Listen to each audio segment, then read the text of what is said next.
Welcome to a Walk In My Stilettos, where our goal is to help you walk in your greatness.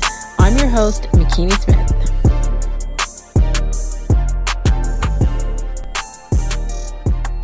Hey, Faith Walkers.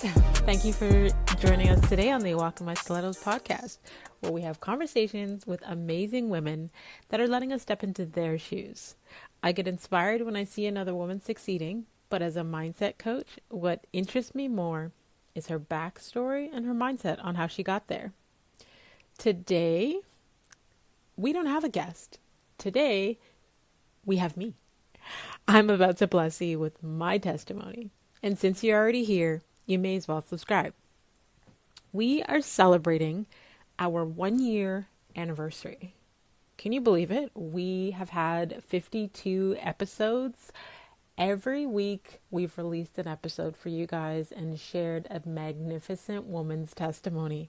Thank you for taking the time to be a part of this community. Thank you for taking the time to subscribe. Thank you for taking the time to leave a review and rate the podcast. You have no idea how this experience has not only changed my life, but the lives of all of the women that have tuned in, that have messaged me, that have sent emails and Instagram messages.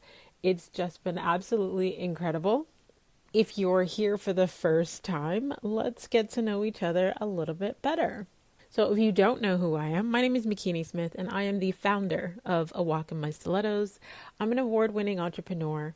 I've successfully crafted this business and personal development as a mindset coach, and I help women to reach their goals. That's what inspires me so much. I help women to own their stories, conquer their fears so they can actually go after everything that they want in this life, from business to personal, from relationships to just life goals.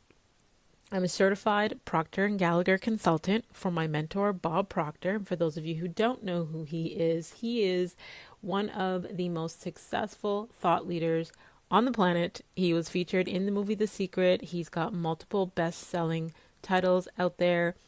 You need to Google who he is. I'm also a 4-time international published author.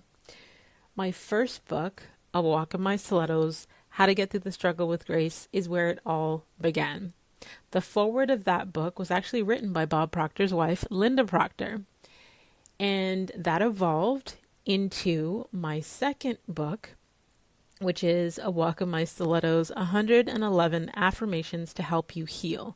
And that was inspired by the encouragement from all of my readers, from all of the messages and emails asking, after they've read the first book, how were you able to still be so positive? So I created the Affirmations book to share the declarations and affirmations that I personally used to help me through my healing process. I created my third book, which is the Walk In My Stilettos Gratitude Journal, to share some of my success tools with women that I've been using that have made a huge difference in my life, because gratitude is everything to me. And I learned that from my mentor. That book was followed by the Couples Gratitude Journal, which was inspired by my relationship partner. And for those of you who follow me on social media, you will see many photos of Jeff and I together, and you'll see in my stories how much we share of our relationship and how we've been able to not only build each other up personally, but also in business. And I am the host of this podcast, A Walk In My Stilettos, for women looking for the tools and motivation to conquer their fears, own their stories, and walk in a manner worthy of their calling. And I've been blessed to be featured on major media platforms all across Canada, the US, and even South Africa. I've been featured on Huffington Post, xoNecole. I've been in commercials on BET, NBC, CBC. I've been featured here in Canada on CTV. I've been featured on Vice News. Oh my gosh, and so much more. I usually like to start the show by asking my guests, as an icebreaker question, what their name means.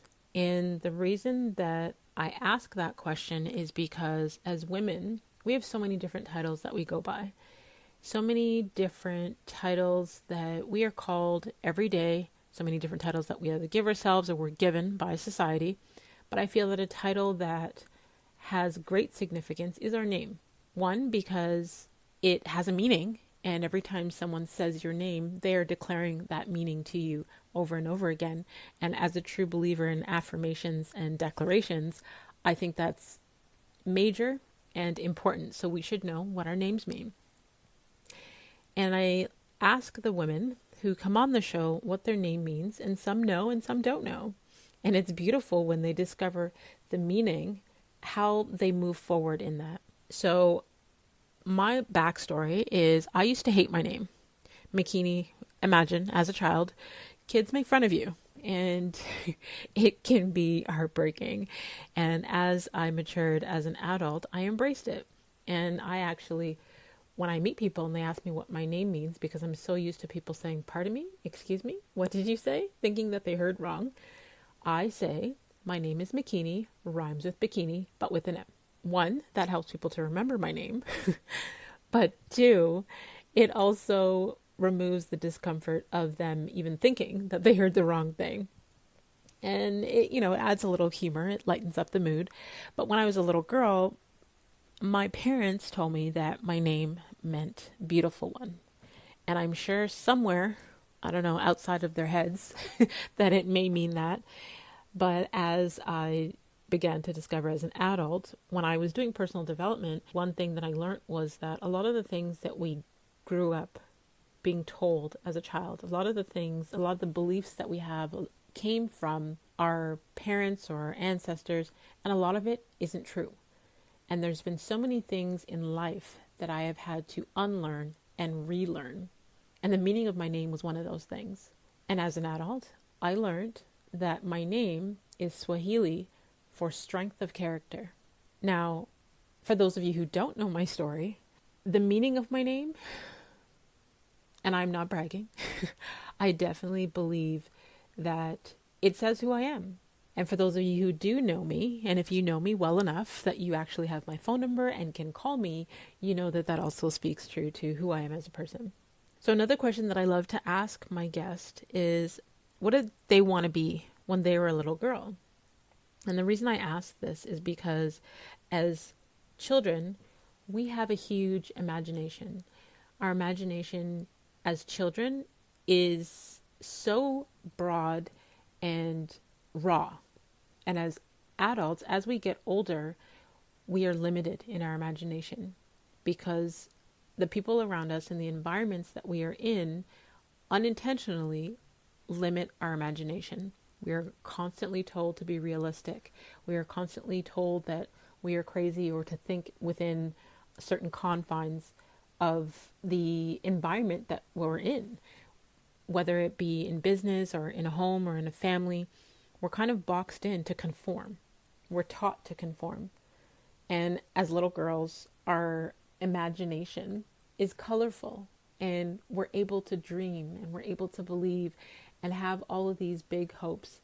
And as a mindset coach, part of what I do with women to help them tap into their full potential is to remind them of those things, to get them to dig deep into their subconscious mind, into the things that they can imagine, imagining the life that they dreamed for themselves, imagining what their life would be like, imagining where they would live, what kind of car they would drive, where they would travel, how many children they would have, and what that looks like. And the beauty of our imagination, I mean, once we can see it in our minds, we can make it happen in our life, because everything in this world is created at least twice. First, through the vision and imagination, and second, in reality. So when I was a little girl, I actually just wanted to be a creator. I was very artistic. I was able to learn things really quickly, and I didn't have one particular thing that I wanted to be. I was interested in anything that allowed me to be creative. I loved to draw, and I was really good at it. I loved to do lettering, and I was great at it. I loved to create Barbie clothes for my dolls. My mother was a dressmaker, so I learned how to sew very young. As a little girl in elementary school, I knew how to knit and crochet. Like, I learned so many things, and I made hats and then baby blankets, baby clothing, and scarves. I just loved to create. So where does that take us now. Where did A Walk in My Stilettos begin? How did I get here to this point? Is today I feel like I'm still a creator. And I believe that we're actually all creators. We are created to create. We are God's children. And if we are his children and we have qualities of our Father, we're put here to create. We were created in the image of the Creator, which makes us creators. So I created A Walk in My Stilettos originally as an evolution of my journey in the life that I've created. In 2012, my sister passed away, and she was my best friend. My sister was my everything. She was my lawyer. She was my confidant. She was more than just my sister. She had my back at all times. And there was one morning, it was a Sunday morning, and she was having trouble breathing. And she didn't want to share, I guess, with the family. And her daughter had called me and let me know. And we met up at church and we prayed. And she was up at the altar and she cried. She came back and her tears weren't unusual because there was many times where she would come back from the altar in tears. She was either up there giving thanks or letting all of her burdens down. But she came back and I was a little scared. And I was having a rough day. That day, I was arguing with my now ex-husband, and I almost wish I could have done things a little differently. But living in the moment, I went by what was happening and felt that I needed to get home and try and get my son back and deal with the situation. I was wrapped up in my own problems. And usually when my sister needs something, I am there to take her anywhere she needs to go. She can't get there on her own. And she said, don't worry about it. She promised me that she would go to the doctors or stop in to emerge just to get her breathing problem checked. And long story short, the next morning, my sister went into cardiac arrest at the hospital. They had kept her for observation and she had collapsed. She ended up being in a coma for 3 weeks. And during those 3 weeks, I won't get into too much detail because this episode may get a little depressing. You can read all about it in my first book, Chapter 7, called Lost, where I share the story of how I lost my sister. But when she passed away, it left my entire family in a depression. She was the hub of the family. She was the glue that kept us all together on both my mother's side and my father's side. Like I said, she meant many things to me, but she meant many things to a lot of people. And I learned this after her passing. And at the time, I was selling real estate and my phone number was on the internet.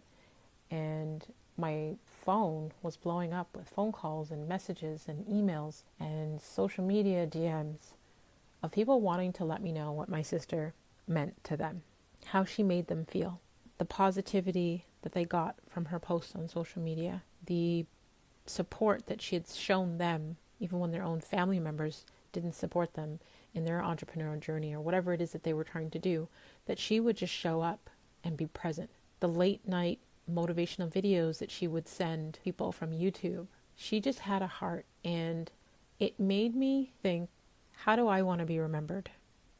What legacy do I want to leave behind? And that became my why. It was life-changing for me, and it forced me to dig deep into who I was and who I wanted to become, and why I wanted to become that person. So Walk in My Stilettos was that for me. It was the evolution of my journey, the evolution of the woman you see today and how she is able to serve and show up in this world. It's my walk. It's me as I evolve. The brand has evolved. I have evolved. The people that I serve have evolved.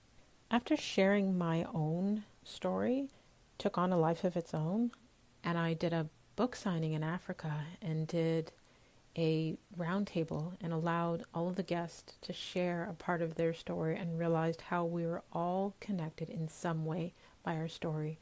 We can all relate to another person's story when hearing it, and how it helps us emotionally, mentally, physically, spiritually. I decided to start a Walk in My Stilettos podcast because I wanted to highlight women that I know that are extremely successful but have endured serious adversities and still manage to walk in a manner worthy of their calling. They still manage to push through and serve So it's not just about my story, it's about our stories. It's about the beauty and how we connect through them. And that's why you guys tune in and listen to the podcast, because there's something in every woman's story that you can learn from, that you can connect with. The walk and helping people walk in their greatness, helping people walk in a manner worthy of their calling, helping people to walk in their purpose is what A Walk in My Stilettos has become. So after I wrote my story, which is about, I'm losing track, probably like 17 chapters. It's got tips, tools, and scriptures in there to help you get through your walk. But I started to receive messages from all over the world. I started to receive messages from women in Australia that wanted me to mentor them. I started receiving emails and social media messages from women who either knew my sister and felt that they could connect to my story. I got messages from women who felt like I was writing their story. I also got messages from women that wanted to know, after I had been through such traumatic experiences in life, how was I able to keep going? And when I say traumatic experiences, for those of you who don't know, I had my first child at 17. I went through a divorce at the age of 30, a very bitter, nasty divorce. I had lost my sister in 2012, and the following summer lost my grandmother who helped raise me. I went from being a stay-at-home mom to a full-time entrepreneur. The struggles of single motherhood and trying to date and everything else under the sun. And I overcame that. And I transformed my life into the life that I have today. But after releasing these books, the third and the fourth book, I didn't realize that it would open up doors for me. It would open up doors for me to speak on stages and to connect with other spiritual leaders and to learn from other thought leaders and share space with them and be a part of masterminds with people all over the world making a difference, change makers. And I basically had to push through my fear of self-doubt, push through my fear of failure, push through my fear of not being good enough, the imposter syndrome, push through my fear of public speaking, push through my fear of everything, and to apply what I had learned in personal development to show up in the world and to use my voice to help other women. And it allowed me to touch people I never thought I would touch. And I get emotional sometimes just thinking about it, because when you're in a broken place and you have no idea how you're going to get out of it sometimes, and you feel like it's hopeless. And when you're able to come through that in one piece with a smile on your face, the level of gratitude, it's the stories that I hear from women who say that I've helped them, what I've done for them, that they've been able to open businesses and they've been able to start their podcasts and they've been able to write their books, and helping women to publish their stories, to own their stories. It just encourages me to keep going. And through that whole process, just me being out there helping and serving, I had one of our major political parties look at me as a person of interest to run for the party, because I'm someone who is passionate about helping other people. In 2018, I was asked to run in the provincial election here in Canada. And that was probably one of the most developmentally learning experiences I have ever had in my entire life. And it stretched me. And it showed me a different side of things. It showed me a different side of people. And it also helped me to become a better coach. It helped me to want to serve more, but it also helped me to understand that it's never about me. There are people out here that want help, but they don't want it from you. There are people that say they want help, but they really don't. They're comfortable complaining and in their state and in their environment. It just showed me hands-on a lot about life that I've been able to apply to building this platform of helping other women to walk in their greatness. A Walk in My Stilettos has now become a personal development brand. And had I known that when I wrote my first book back in 2013, I probably wouldn't have moved forward. So sometimes we just need to be open to opportunities and the things that come our way. And instead of fighting everything, go with the flow. Be in harmony with what God has in store for your life. Be in harmony with the universe. Don't fight it. It'll only make things worse for you in the end. But that is how I got to where I am today. And what inspires me the most about what I do is the connections with the women that I've been able to make, and to be able to see the difference in their lives from where they were when we first connected to where they are. And I strongly believe in leaving people better than how you found them. I by far am not perfect, and I'm sure that at some point in my past I have said or done things that may not have been smart or positive or the greatest, but since coming through this personal development journey, I am just inspired to see women, people, doing better with their lives, improving and tapping into their full potential, and living life on purpose, with purpose. One of the things that I ask the women that come on the show is to speak to some of the adversities that they had to experience to get to where they are today. And I've had many. I'll be quite honest with you. I have adversities on a daily basis. And I had a client recently that said to me, Makini, you're always smiling in your pictures on social media. Like, I can't wait to get to that point. And I had to let her know that because you see a smile on my face, absolutely does not mean that my life is perfect. It means that I am grateful. It means that I am pushing through. And it means that I am happy on the inside. Life may never be perfect in our eyes, but there is still so much to be grateful for that we can be happy and excited about, because things could always be worse. And maybe because I'm constantly hearing stories of people who are in a place that they can definitely improve from, and people who are in a down place, and people who are in the pits. Maybe that puts things in perspective for me. But there are people who are doing worse than we are right now, if you think about other countries around the world. So I just want people to understand that because you see a smile on someone's face on social media, do not assume that their life is perfect. We all have struggles. But one of the main struggles I want to speak to right now is the health struggle that I've been dealing with this year, because I had so many plans for 2019, and like the rest of us, I felt like 2019 is going to be my year. Yes, I was singing that tune at the beginning of the year. It's going to be my year. And it started out great. I was doing my usual traveling and speaking engagements at different parts of the world.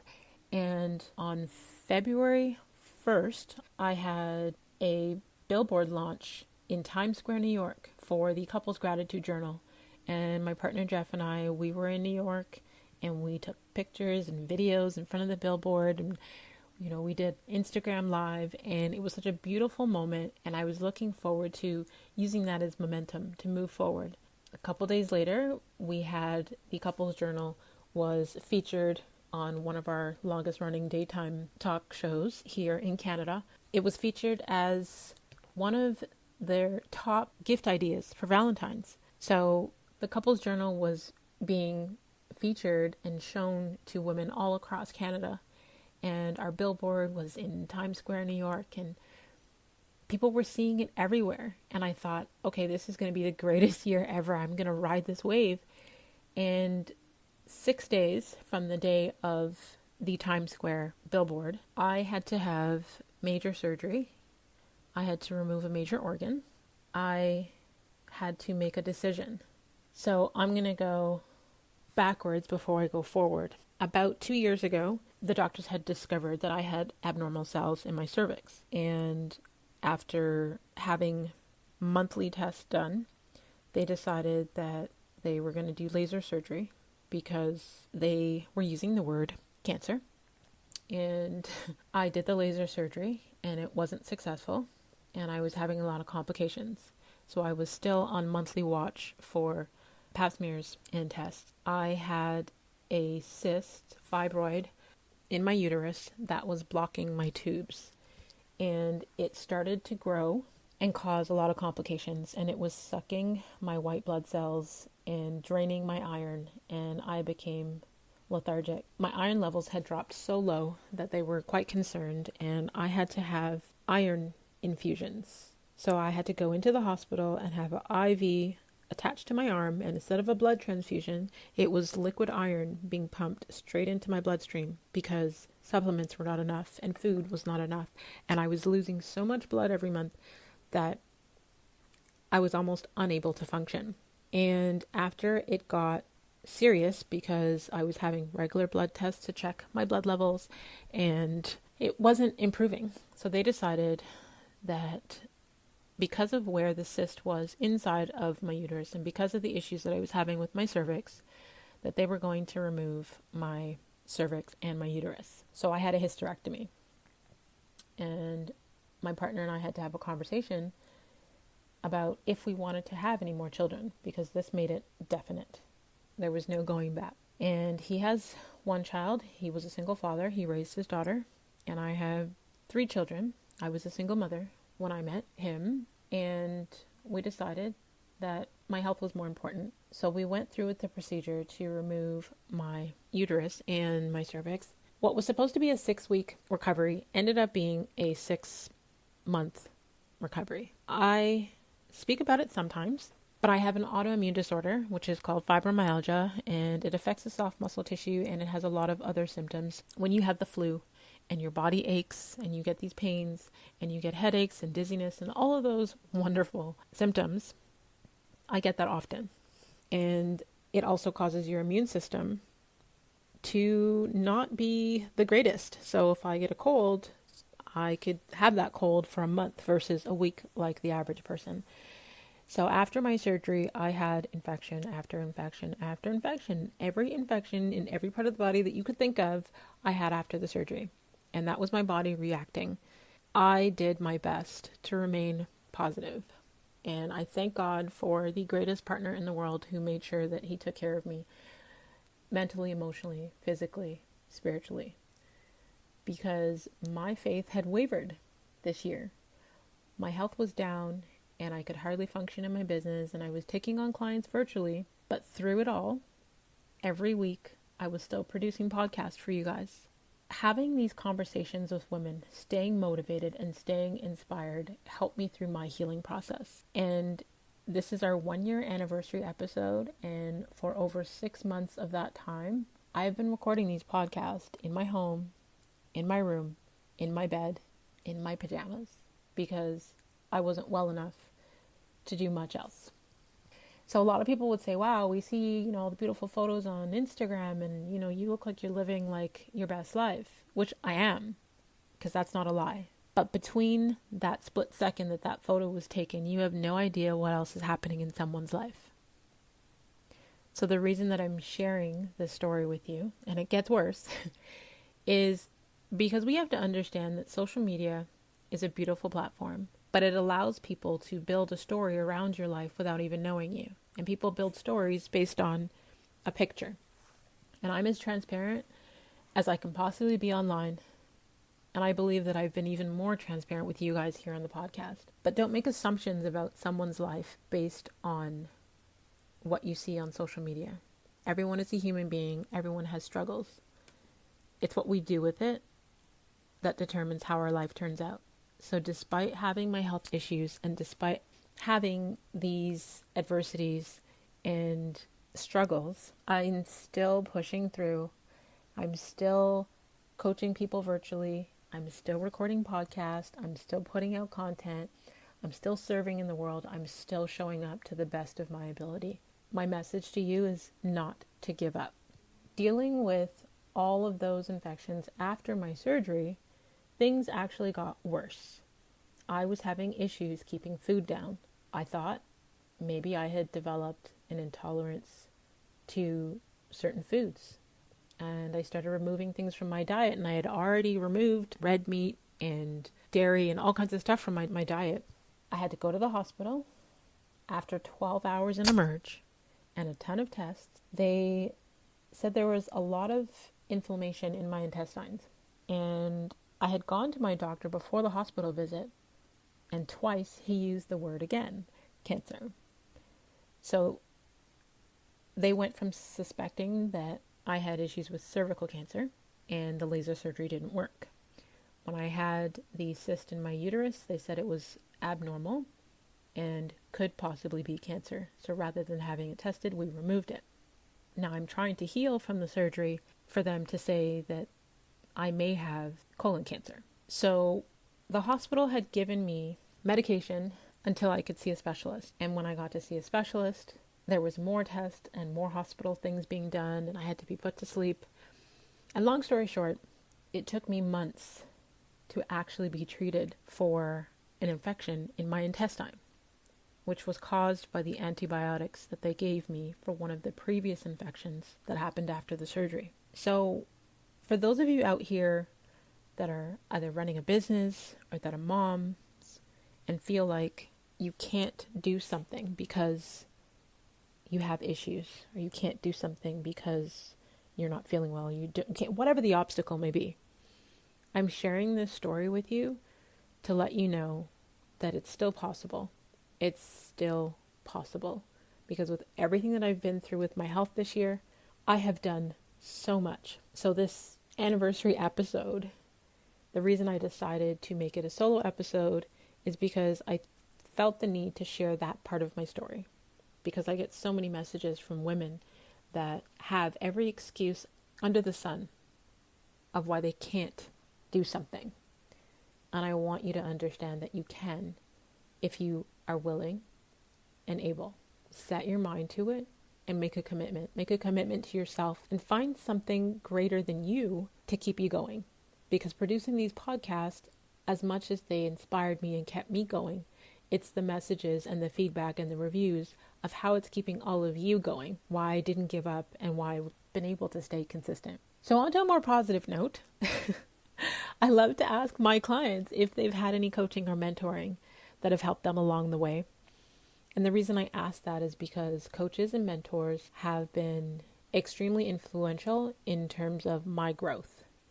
When I decided to start my personal development journey, one of the guests that we had on the show previously, Carlin Purcell, was one of my first mentors. And it was through her program and her training where I learned about emotional intelligence and about digging deep and discovering what it is in our past, in our painful past, that is hindering us from moving forward. And another one of my coaches, which I speak of often, my mentor, Bob Proctor, and he has taught me everything that I know about the human potential. He has taught me to actually understand biblical principles better than I learned within the church. I've had some amazing mentors virtually and in person, and I make sure that I have mentors in different areas of my life and different types of mentors, because there are people with life experiences that are very different than yours. And we only know what we know based on our environment, based on what we've read, based on our family history and our past. So learning from someone who's had a life experience completely different than mine has opened up my perspective. So having a mentor that is a white male that's almost 90 years old, having a mentor that is a black female that is in her 40s, having a mentor that is a black male that is in his 50s. I make sure that I have different mentors for personal, for spiritual, for health, for everything, to help me avoid as many of the pitfalls as I possibly can, and that I can learn a wealth of wisdom from. And my tip is to choose a mentor that is in a position that you want to be in, because I don't take advice from someone that I wouldn't want to switch places with. So it's beautiful when people say sometimes that their peers are their mentors, but would you want to switch places with that peer? Are you taking advice from someone that is speaking from wisdom versus opinion? I seek counsel from people that are in relationships when I have relationship questions, because my single friends may cause me to end up single.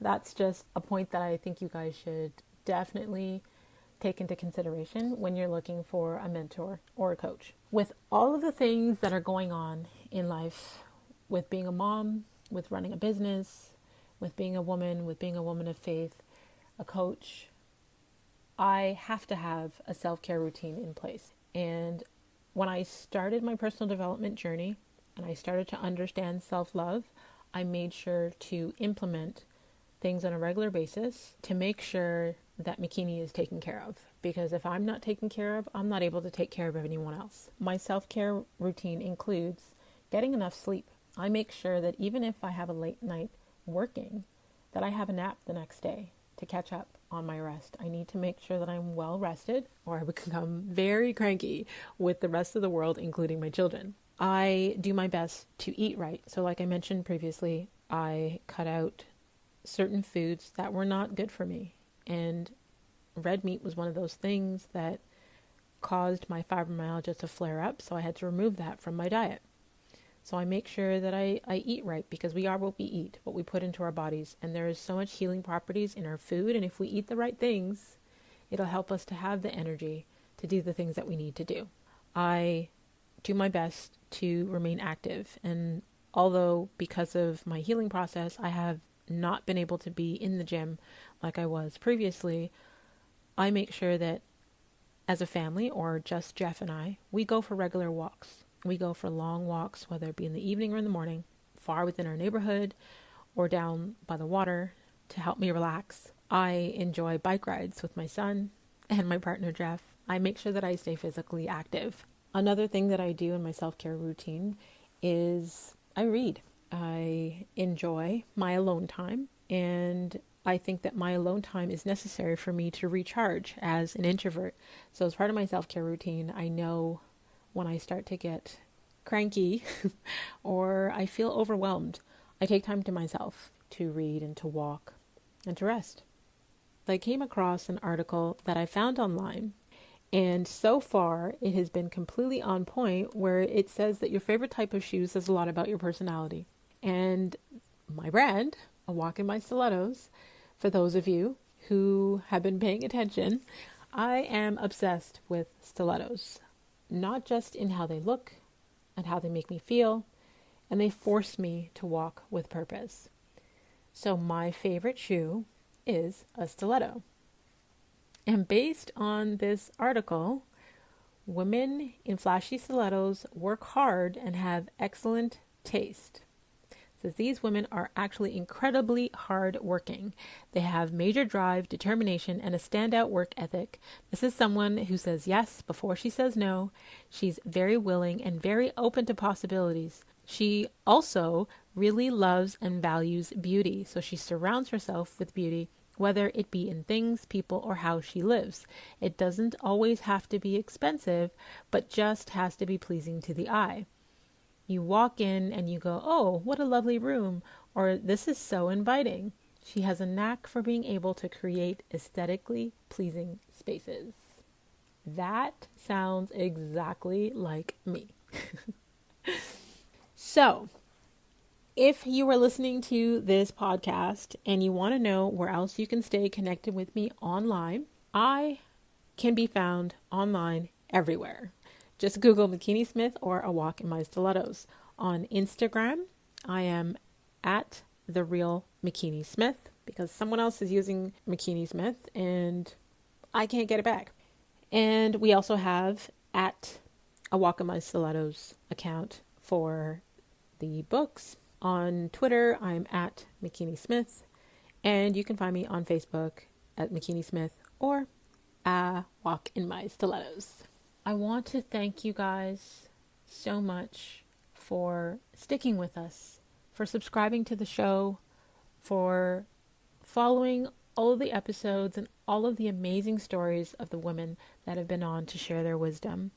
I want to thank you for taking the time to join us. I truly appreciate you. To all of you faith walkers out there, until next time, subscribe to our newsletter at awalkinmystilettos.com and grab a copy of one of my personal development books that are available online everywhere. If you've received value from today's show, please share it with a friend that needs to hear my testimony.